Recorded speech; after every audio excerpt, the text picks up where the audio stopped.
आणि हे अर्धनग्न अवस्थेत फिरणाऱ्या बायका तुम्हाला योग्य वाटतं का? नाही नाही, आता कसं आहे, काही जण म्हणतात लोकशाही आहे, त्यांना त्यांचा अधिकार आहे. लोकशाही आहे ना, स्वतंत्र आहे तुम्हाला. तुम्ही घरात कपडे घाला, घरात गाऊन घाला, घरात उघड्या नाचा, पण बाहेर नाही.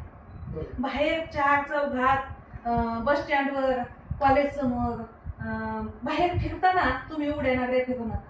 बायका पहिल्यापूर्वीच्या साडीवर होत्या, साडी गेली, अगदी डोक्यावरचा पदर पण गेला, ठीक आहे. किमान पुरुषांना वाटलं किमान अंग तरी झाकते, छातीवर खांद्यावर तरी पदर आहे. नंतर पंजाबी आले, चला ओढणी आहे पंजाबीला, पण तो पंजाबी गेला आणि टी शर्ट आणि पॅन्टीचं खेळ आलं, जीन्स पॅन्टीचं. टी शर्ट जीन्स पॅन्ट तेही गेलं ना, आता हाफ पॅन्ट वरती, अक्षरशः हाफ पॅन्ट वरती खेड्यातल्या मुली बी फिरायला लागल्या.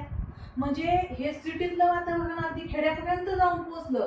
म्हणजे चांगल्याची कॉपी कमी होते. आपल्या समोर आदर्श जिजाऊ आहे, सावित्रीबाई आहे, रमाई आहे, अहिल्याबाई होळकर आहे, किती अशा सांगण्यासारख्या आहे, मीराई, मुक्ताई, किती सांगण्यासारख्या महिला आहेत की ज्यांचा आपण आदर्श घेतला पाहिजे.